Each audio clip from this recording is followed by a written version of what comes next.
সম্মানিত দর্শক, আসসালামু আলাইকুম। আশা করি আপনারা সবাই ভালো আছেন। সাতাজি গ্রুপ সবসময় মরিচ চাষ নিয়েই কথা বলে, কিন্তু আজকে আপনাদেরকে সাতাজি গ্রোর আরেকটি চাষাবাদ নিয়ে কথা বলবো এবং আপনাদেরকে সেই প্রজেক্ট সম্পর্কে ধারণা দিব এবং বাস্তব চিত্র তুলে ধরব এই প্রতিবেদনে। প্রিয় দর্শক, শুধু মরিচ চাষ নয়, মাছ চাষেও ব্যাপক সফলতা, এমন একটি টাইটেল নিয়ে আপনাদের আজকে এই ভিডিওটি করছি। আপনারা দেখতে পাচ্ছেন ভিডিও চিত্রে, এগুলো তেলাপিয়া মাছ, মনোসেক্স তেলাপিয়া মাছ। ৬,০০০ লাইন, আমি ১০,০০০ তেলাপিয়া মাছের অর্ডার দিয়ে রেখেছিলাম। মার্চ মাসের ২০ তারিখে ডেলিভারি পেয়েছি, আর মাছগুলো মার্চ মাসের ২০ তারিখে পুকুরে এনে ছেড়ে দিচ্ছি। দর্শক, এরপরে যেগুলো দেখছেন এগুলো হচ্ছে ধানি পোনা, অর্থাৎ রেণু থেকে ১৫ থেকে ২০ দিন বয়সের মাছ। এগুলো ১ কেজিতে ১ লক্ষ পিস। এখানে বিভিন্ন প্রজাতির ধানি পোনা আছে। যাই হোক দর্শক, এই মাছগুলো কিভাবে পরিচর্যা করলাম, কিভাবে এগুলো থেকে ব্যাপক একটা প্রোডাকশন করলাম, এই বিষয়গুলো নিয়ে আপনাদের সাথে কথা বলবো। দর্শক, শুরুতেই একটা জিনিস আপনাদেরকে বলে রাখতে চাই, তা হচ্ছে আপনি যদি কৃষিতে ভালো একটি ক্যারিয়ার অর্জন করতে চান, তাহলে ছোট ছোট অনেক রকমের চাষাবাদ যদি আপনার থাকে, আপনি অনায়াসেই মাস শেষে ভালো একটা টাকা অর্জন করতে পারবেন এবং একটা ভালো ইনকামও হবে এখান থেকে।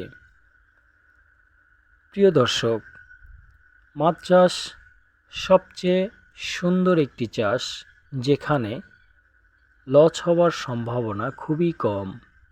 তবে মাছ চাষে কিছু গুরুত্বপূর্ণ বিষয় মাথায় রেখে শুরু করলে ভালো হয়।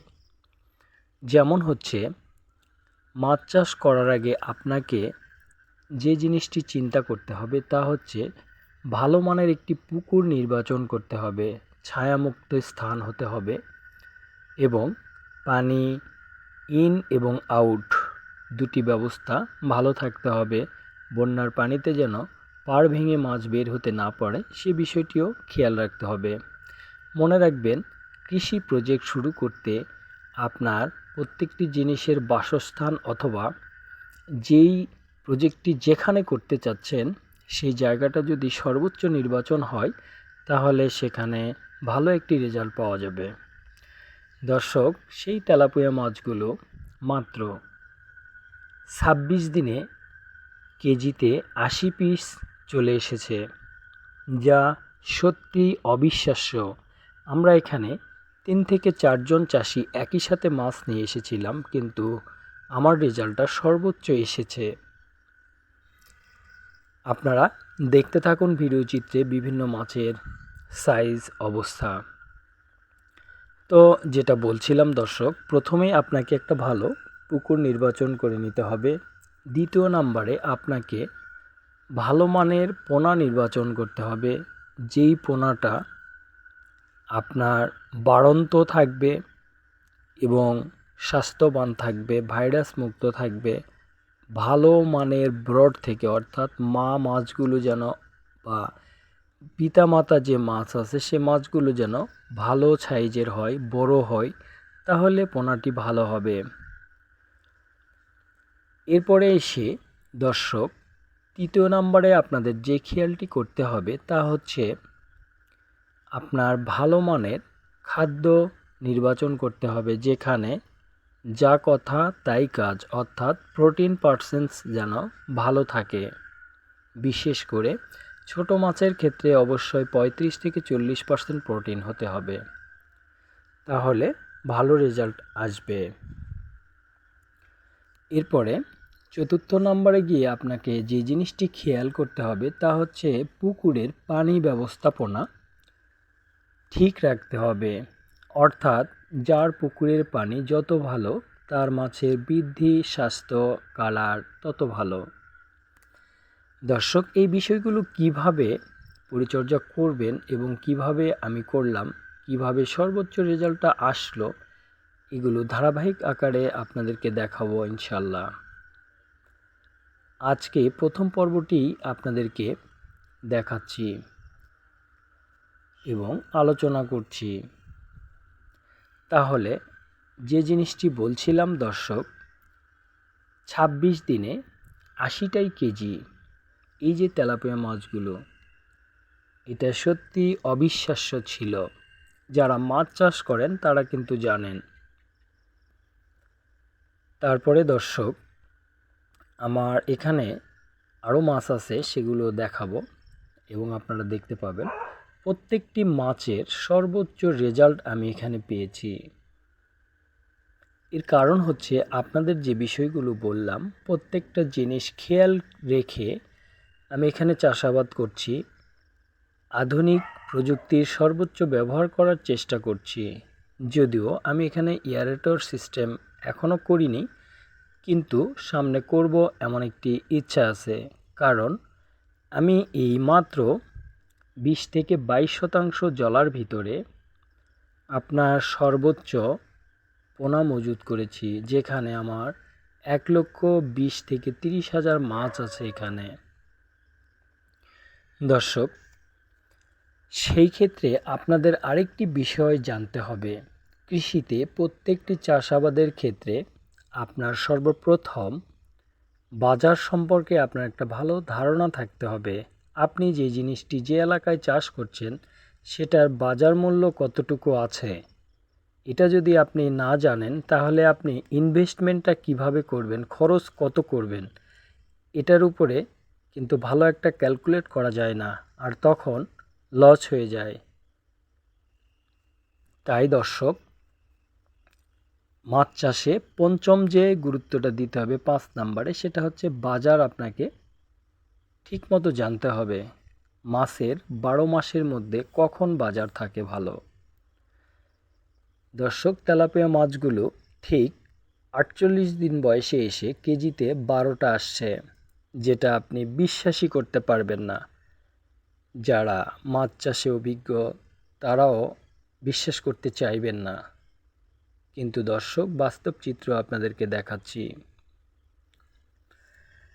যাই হোক, এরপরে যে বিষয়টি সেটা হচ্ছে, কৃষিতে একটা দক্ষ ক্যারিয়ার গঠন করতে গেলে আপনাকে বেশ কিছু বিষয়ে পারদর্শী হতে হবে।